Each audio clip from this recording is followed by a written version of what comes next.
तर असंही अनुभवायला मिळतं की आपली ग्रोथ अचानक थांबली, म्हणजे इथून पुढे ना खाली जाते ना वर जाते, आपण एकाच पट्टीमध्ये चालत राहतोय. आणि ही गोष्ट बरेचदा नैराश्य पण आणते. तर अशा लोकांना काय सल्ला द्याल?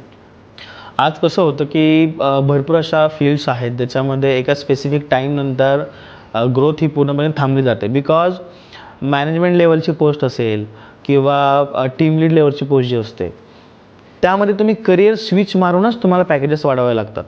तुम्ही जर एखाद्या ऑर्गनायझेशनमध्ये कंटिन्युअस 3 ते 4 वर्ष काढत असाल तर आपल्याला तेवढी हाईक मिळत नाही. हाईक म्हणजे कसं असतं, दरवर्षी जे अप्रायझल मिळतात लोकांना 3%, 5%, 7% असेच असतात ते असताना.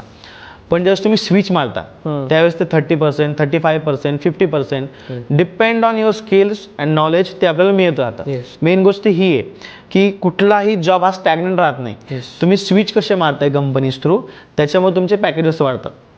आणि कधी स्विच मारलं पाहिजे हे सुद्धा तुम्हाला समजलं पाहिजे.